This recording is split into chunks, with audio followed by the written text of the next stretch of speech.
Welcome to the CAREcast. Well, hello and welcome to the CAREcast. This week, we're going to be talking about a really sensitive issue that impacts many women, men, and families across the country, and that's the subject of baby loss. It's an issue that we don't often talk about, but thanks to initiatives like Baby Loss Awareness Week, which is taking place this week, more and more people are beginning to open up about their experiences of baby loss. So at CARE, we believe that baby loss is a subject that's so close to the heart of our Father God, and one that we should all care really deeply about. For many years, we've sought to come alongside women and men who find themselves in this incredibly painful situation. So this week, I'm talking to Jenny Baines, who runs a fantastic ministry called Loved, which provides retreats for women who've experienced this devastating loss of a baby. I'm going to be speaking with her about the subject of baby loss and reflecting on how we as Christians can respond in compassionate ways to those who are going through this experience. So Jenny, thank you so much for joining me on the CAREcast today. And to start with, could you just tell us a little bit about yourself and how you ended up setting up Loved? Yeah, well, I'm based in Lincolnshire, in a lovely village in the wilds of Lincolnshire, which is actually very blustery today. But I've had the privilege for over 30 years of working with women and with partners, with men who've experienced pregnancy loss, whether that be through miscarriage or stillbirth or abortion. That has been my experience over the past 30 years, really, of working with those who've experienced that. Initially, and for many years, working in centres in the community, but for the last 7 or 8 years, I've been really challenged that we also need to engage with these issues with churches and with men and women in churches who have faced this pain, and seeking to see how we can make churches open environments where we can talk about these things. And so the ministry of Open and Loved is part of Open, began about 6 or 7 years ago, one of the ministries of CARE. So that's been great. Wonderful. Well, thinking about Baby Loss Awareness Week, and obviously it's showing how important it is that people are aware of baby loss and that it's something that people are able to talk about more freely. So why do you think there's kind of a need for this initiative, and why do you think baby loss can be a bit of a taboo subject to talk about, and why has it been the case for so long that it's been quite uncomfortable for people to talk about it? Yeah, it's strange, isn't it, why we don't talk about it? Because 1 in 4 pregnancies, 1 in 4 to 5 pregnancies actually ends in miscarriage. And so it's a very common experience, but the fact that it's common doesn't take away from the pain of each miscarriage. Miscarriage, I read somewhere, it's been described as the word we don't say until it happens to us or to someone we know. And I think that can be very true. And a while ago, Naomi, I was speaking at a leaders session, quite a large gathering of church leaders, and sharing about my work with Open. And the main focus of that, I was sharing how we walk alongside men and women who face the challenge of an unintended pregnancy or abortion, and how we don't talk about those subjects. And somebody in the audience came up to me afterwards and she said, Jenny, I agree that we need to talk about that more, but actually neither do we talk about miscarriage. And for her, that was a very personal subject, and she's absolutely right. And so from that conversation, we actually began looking at this whole area of pregnancy loss with miscarriage, and the Ministry of Loved was formed. But I don't really know why it's so taboo. I think one of my reflections is that I think as a society, we're not very good sometimes at addressing or being faced with raw emotion and pain. And I think that is one of the experiences of those who've gone through miscarriage. It's raw emotion, raw pain. And we're not very good sometimes at looking at those things. And for the majority of people, miscarriage starts at happens at an early stage of pregnancy, and maybe people around them didn't even know they were pregnant. People in the church perhaps didn't know, and so it tends to be a silent grief, and we haven't really learnt how to talk about this. But I think there's such a huge need that we should do, both in society and in our churches. So it does seem that things are starting to shift more, and I'm sure through your work in churches that's made a huge impact. But also, I keep seeing articles popping up online where people are sharing more about their experiences of baby loss. So how and why do you think that started to happen kind of in the last few years more, that people want to talk about this more? Yeah, I don't know whether that's because of the advance of scans and how we know so much more about the baby in the womb and 3D scan and all these wonderful things that we can see now. Whether that has actually reinforced that babies at whatever stage of pregnancy, they're babies, and especially to those carrying the baby, and maybe I think as more people talk about it, then more people do come and talk about it. Because if you've had a miscarriage, start talking about it, you would be amazed at how many people come forward and say, well, I've also had one and I've also had one. And maybe it's something to do with that. And I like to think as well that some of it is down to the work. We have pregnancy centres all over the country that offer post-abortion counselling, also offer miscarriage counselling and speak about this and the work of Loved. We hold retreats, we hold seminars, and maybe we're helping to raise that awareness too. But you're right, there's so much more in the media about it now, which is great. And Yeah. what does an initiative like Baby Loss Awareness Week, what does that mean for women and men who've gone through this, to have this kind of this week where people are able to talk about it? We've got MPs talking about it in Parliament. What does that mean for people through that experience? I think it means a huge amount, and I'm going to share a little of my story in a while. But when I had my miscarriage, I would have loved for something like this. I think it's just a week where we acknowledge that our babies existed, that we acknowledge the value of that. And I think that there's also a huge sense of community that already on Facebook, on all social media, posts are coming up now about Baby Loss Awareness Week next week. And I think within that, there's a sense of community that those who've experienced it don't feel they're the only ones, and they can talk about it and share. And there's some amazing things going on. I think for churches as well, personally, I think it's a great opportunity for us to, if you like, to be part of that. And ourselves to offer events or to come alongside those who've known baby loss. And it's a wonderful opportunity to share our message of healing and love, so yeah. So you mentioned there about your own experience of having had a miscarriage, and both through that experience and obviously having worked with so many women and men through the years who've gone through this as well. Could you just share a little bit about what does it feel like to lose a baby? How does that impact your life, going through an experience like pregnancy loss? Yeah. Well, if it's okay, I'll share a little bit of my own story. And so when I married my husband Derek, and he was a widower. He had 5 young children, which is another whole story all in itself. But as I wasn't a youngster, I became pregnant fairly soon. But I had a miscarriage, and then went on to have 2 more miscarriages. And for me, I've always been a very healthy person, actually still am. For no woman, that's just not part of what you think is going to be part of your life experience. And it was a huge shock. And particularly when I was experiencing my second miscarriage, I was in hospital, not having a great time. And the first thing I wanted to say about this is that people sometimes aren't aware is that miscarriage is actually just horrible. It's a horrible experience, physically, emotionally, the things that you have to go through. For me, and I think this is a common emotion afterwards, I simply could not stop weeping. It was the grief and the physical act of sobbing, really. And it wasn't in my head, I wasn't feeling that, but physically I just couldn't stop. And so it's the grief and the weeping and just a huge sadness. And again, physically, I think for the woman, there's that sense of emptiness afterwards, that the baby that had been there, that she's probably already beginning to bond with, suddenly is no longer there. And that shock can be quite traumatic. I think emotionally, for myself and working with women and their partners who've had miscarriages, the emotions include anger, lots and lots of questions. Why has this happened to me? What did I do wrong? Was it something I did? And that brings a sense of maybe guilt, even of shame. So interesting. Why can other women do this and I can't? And then the grief, just really grieving for your baby. And then having to try to come to acceptance of that and working your way forward. So lots of emotions, lots of feelings, hormones are all over the place.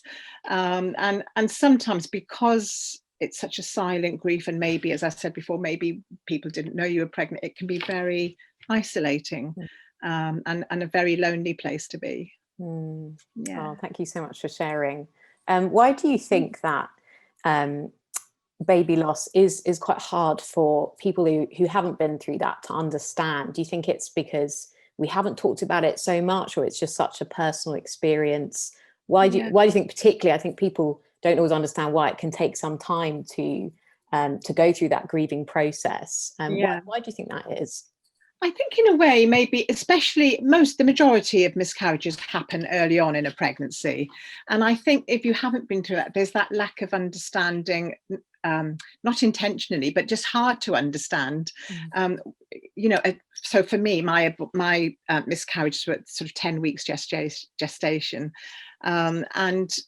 But the grief was overwhelming, and it made me begin to think, what is this about the unborn child? What is it about the link between mother and baby that's causing me this huge grief? And I think it's because that bond is so brutally broken in miscarriage, and I think for those who haven't been through it, it can be difficult. I think they can more easily empathize with somebody that maybe a stillbirth, which is so horrific as well, but maybe the baby has been seen or at a later stage of development. And I think that's one of the reasons why it's so hard to understand. My husband Derek, he was a very sensitive man. I mean, used to work, he was a pastor, used to working with people, but he said to me once, Jenny, I'm trying to understand, but I can't quite understand the depth of your feeling, with the best will in the world. And so I think it's difficult. It is. And that's why we need to talk about it, really, and so that people are aware.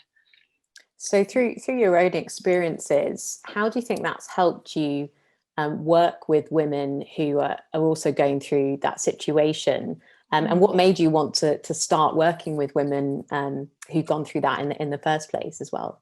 Yeah, well, I think if you've been through a painful experience, I think I speak a lot, Naomi. And one of the things I talk about, there's an old book called Don't Waste Your Sorrows. And I always say the thing I like best about that book is the title, because I think that actually our sorrows are never wasted, or they never need to be wasted.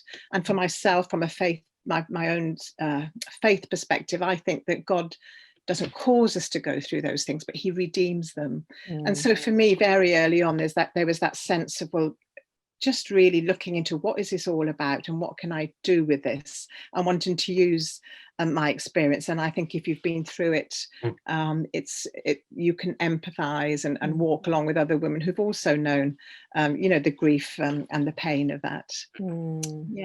I forgot what your other question was. Well, yeah, I think you've answered it. So you touched on how for women particularly, this can be it's kind of a unique experience of grief because of the physical changes that you've gone through and the hormones, and that you're feeling that sense of emptiness. So there's a sense in which this is maybe different for women than it is for men. But obviously men are impacted as well by losing their child. How have you seen that impacts men? What's it like for them? Yeah, I think, of course, miscarriage affects men. And I've just referred to the fact that my husband was trying to understand my emotion, but for him, it was a huge sadness as well. I've got a very good friend, my husband of the lady, Hannah, who leads the love retreats with me. But we hold baby remembrance services, which I'll talk about a little bit later on. And he comes and shares his experience as the father of babies that they lost. And that is always so helpful for those who listen. And for him, he will say that although he was grieving inside as well, because he was so concerned for his wife, for Hannah, actually his main concern was for her, and he didn't feel he could express that grief in such an open way. And he was also concerned about the children in the family as well. And actually he describes on the day, I think it was her third miscarriage, Hannah was in hospital, and he had to go home and hold a birthday party for one of their daughters because it was her birthday. And so for a while he didn't express that grief, but of course he was very moved and very impacted by the miscarriage experience. And I found that sometimes women, I had one lady in one of our remembrance services, she found Rick sharing that so helpful, and she had felt hurt. She had thought that her partner didn't care so much, that he wasn't affected. And in a sense it's not quite the same, because they haven't been carrying the baby and their bodies haven't been affected, but they are affected, and they just very often express it in a different way, and that can just be because of circumstances as well. And what about other children that you might have? How might they react to Yeah. having the death of one of their siblings? Yeah. And how do they understand that experience? Yeah, I think that's it depends on whether the children have been told, if it was a very early miscarriage. But if they have been, sometimes children like the mum and dad are excitedly looking forward to this arrival, and it can be really difficult. And I think that you have to sit down and just share with them. And different families, I think, will have different ways of doing that. I know of children where each year that with the children, the mother and father, they remember maybe when the baby would have been born, when the baby would have been born, and perhaps do something to remember that. And depending on what age they are, even just the talking about death, and what happens with that, I think it's really important to be sensitive to other siblings, and they would be sad as well. Mm. Yeah. So you obviously, through your own experiences, have started this amazing ministry, Loves, and you've walked alongside women for many years. So drawing on those experiences, for those of us who want to know how to come alongside someone that has lost a baby, what might be some helpful things that you can say in this situation? Because it's very difficult to know what exactly to say. So what are some helpful things that you can say? Yeah, it's so important. And I've just got some notes here on that because I think it's just so important. I think, well, let's go with what not to say. I think one of the things not to say, and we hear so often, are things like, well, it wasn't really a baby, it was a lump of cells. We don't want to hear that to the woman who's lost a baby. That is her baby. Don't say it was nature's way. And in a sense, there's a little bit of truth in that. But when you're losing a baby, when you've lost a baby, you don't want to hear about it being nature's way. Again, to you, that is your baby with all the potential and the hopes and dreams that you had for that baby. Don't say things like think of it as a bad period. That's actually almost quite insulting and very hurtful to the woman who's been through that. And maybe don't say, well, if you already have children, be grateful for the children that you already have. And in some ways that can be quite insulting as well, because of course she's grateful for the children that she has, but still this is her baby that she's lost. I know when I was having my second miscarriage, actually I was in hospital, and as I said, just really overcome with grief and weeping. And one nurse actually came up to me and just said, I don't know why you're upset. I see that you have 5 children on here already. And actually, I just said to her, well, they're not my 5 biological children, they're children I inherited. But even if they were, this is my baby that I'm losing. Don't say that to me. So all sorts of things. Sometimes these things are said in a very well-meaning way.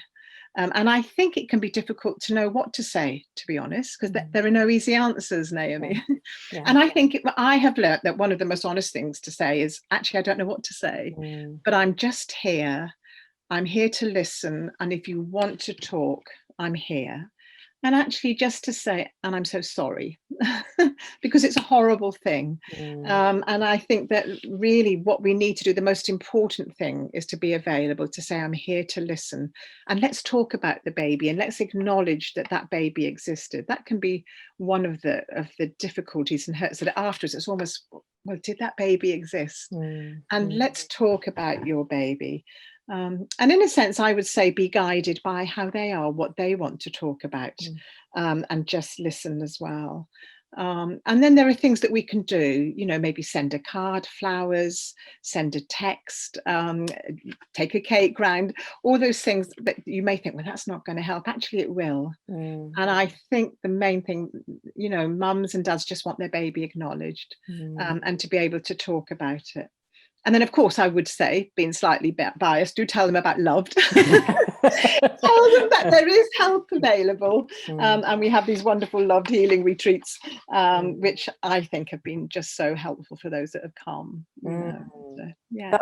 That's so helpful. Thank you. Because I think as Christians, we often try to kind of spiritualize things and come up with the right theological response for each situation, and or we think people don't want to talk about it at all. They just want to be distracted, and just knowing that yeah, just kind of figuring out what that person might need in that situation, and actually sometimes there just aren't answers, and that person just wants you to be there for them and listen to them. Put your arm around them. Exactly. So that's really, really helpful. Thank you.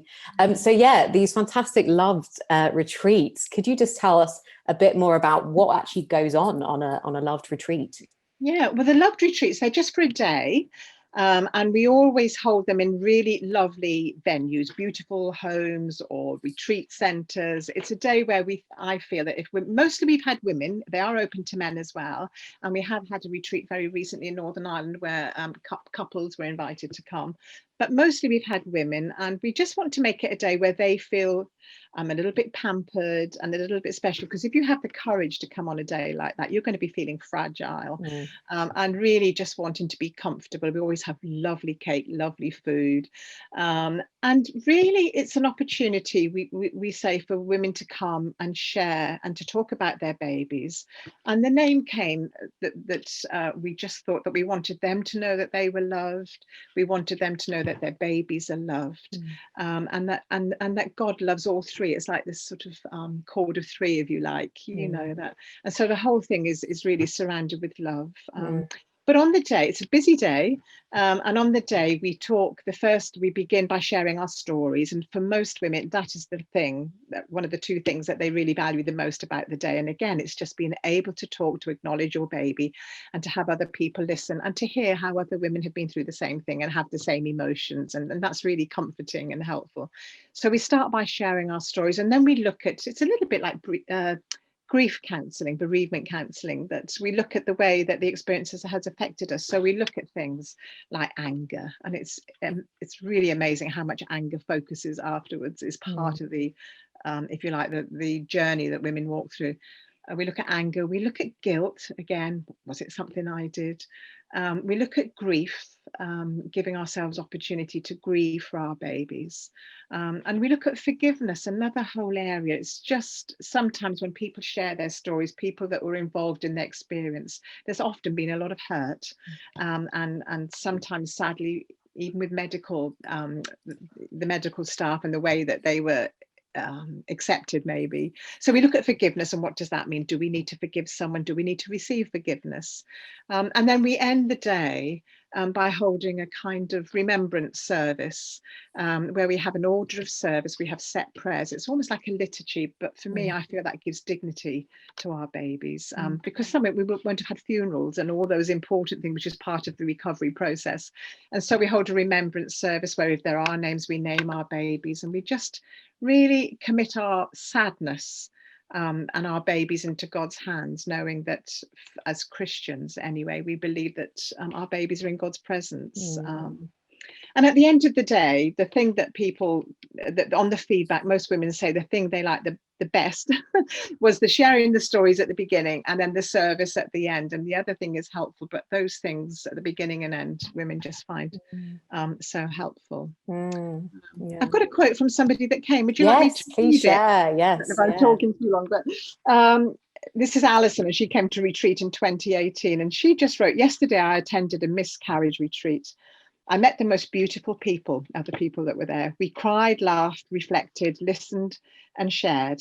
We ate some gorgeous food and drank tea. It was so healing to spend time with other people who understand, who didn't judge me, who feel and understood my sadness, fear, and loneliness.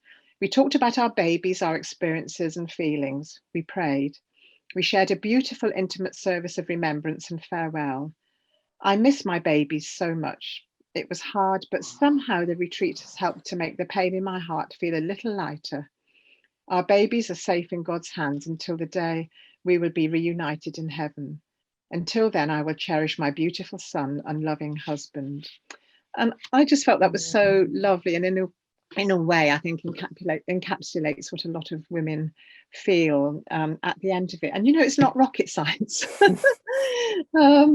They just need time and space really to be able to talk and to share, and it's so valuable. Gosh, they sound wonderful. So for churches who Obviously they can tell people about the love retreats. What else can churches be doing? You mentioned that you sometimes go to churches and talk about the kind of conversations they could be having. What for people listening who might be leading a church or want their church to engage more with this subject, what can churches be doing practically to help people in this situation? Yeah, well, I would say invite us to come and speak. We often, I speak at services, we lead seminars and just talking about how we can help those and walk alongside those who've experienced miscarriage. And really maybe just as part of your preaching plan, think about doing a sermon on pregnancy loss. There's wonderful ways that we can do that, wonderful scriptures. And for me, it's a way of just sharing God's love as well. Get familiar with some of the books that are out there. There are several good devotional books now for those who've experienced miscarriage. None of this existed when I had mine. And it's so good now. There are books out there that people can read and learn, and just practical things that we can offer to those who've experienced miscarriage. And then one other way that I feel we could help. I'm very biased because I really love these services, but we hold, and churches can very easily do this. I think it's a simple service to hold, but we hold services, baby remembrance services, and where we just invite people to come and to remember their babies. And those, again, we have a set order of service, a very beautiful order of service that they can take away with them. We have songs, songs that would be familiar to people coming. And we have prayers, we remember our babies. In the middle, we very often will light candles and we give those that come flowers to take away. To remember their babies. And I think the act of coming and doing something for your baby is so healing. And that might sound a bit sentimental, but I've seen big grown men walking down the aisle with their candle and taking a flower away and crying. And at our last remembrance service, I had a gentleman came in with a suit, and he'd obviously come straight from work, and he said, it seems a bit strange coming without my wife, but she couldn't make it, but I really wanted to come. and I hope it's okay. And I said, of course it's okay.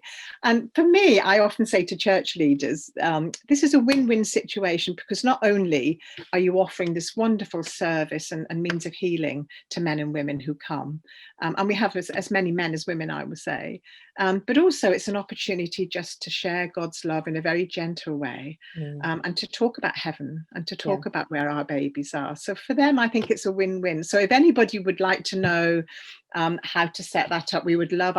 I'm always happy. I usually speak at our services just for 5 minutes. I'm always happy to come and share and help facilitate that.